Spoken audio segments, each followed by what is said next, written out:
ఏంటంటే హెబ్రీ 12వ అధ్యాయము 5-6 వచనాలు.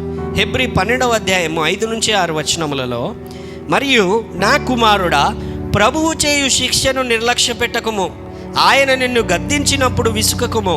ప్రభువు తాను ప్రేమించు వానిని శిక్షించి తాను స్వీకరించు ప్రతి కుమారుని దండించును అని కుమారులతో సంభాషించున్నట్లు మీతో సంభాషించుచు ఆయన హెచ్చరికను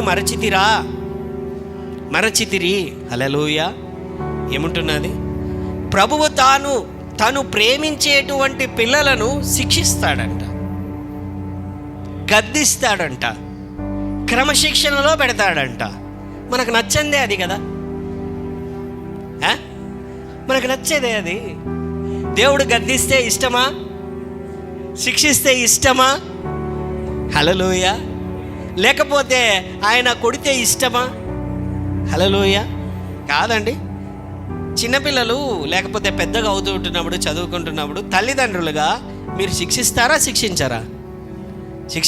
శిక్షించారా? ఎందుకు?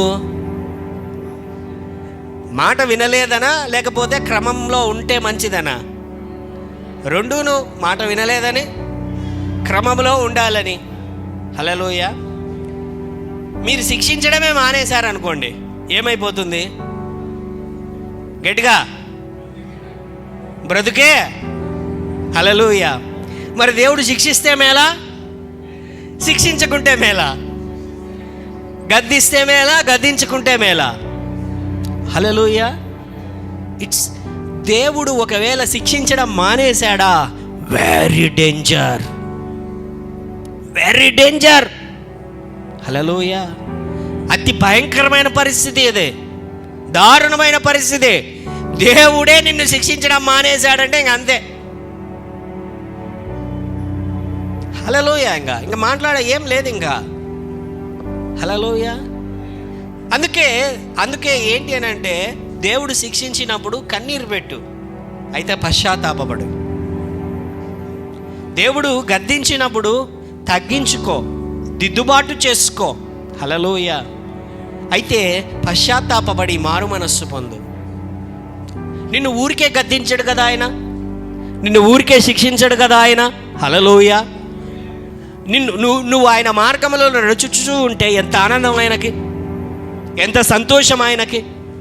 ఆయన ఆ మార్గములలో మనం నడుచుచున్నప్పుడు యోబును చూచి అన్నాడు కదా ఆయన, చూచావా సాతాను వచ్చి నిలబడినప్పుడు సైతానా చూసావా, నా కుమారుడైనటువంటి యోబును చూసావా, ఎంత యథార్థవంతుగా అతను ఉన్నాడు అని చెప్పి దేవుడు ఎంత గర్వంగా చెప్తున్నాడో దేవుడు.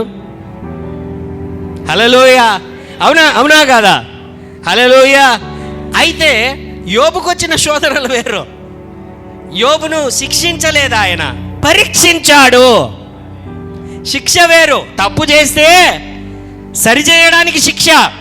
హల్లెలూయా. నువ్వు యథార్థంగా వెళ్తున్నప్పుడు దేవుడు పెట్టేటువంటి పరీక్షలు వేరు.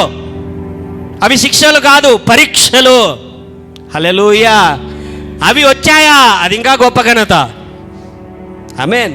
దేవుని నామము నిమిత్తము పరీక్షలు వచ్చాయా, అవి ఇంకా గొప్ప ఘనత. నీ జీవితంలో పోగొట్టుకునే దానికి ప్రతిగా యోబు 2 ఆశీర్వాదములు, 1000 ఒంటెలకు ప్రతిగా 2000 ఒంటెలు ఆయన పొందుకున్నాడు. హల్లెలూయా. సంతానమును తిరిగి పొందుకున్నాడు, సమస్తమును ఆయన తిరిగి పొందుకున్నాడు. Amen. Hallelujah. That is very different.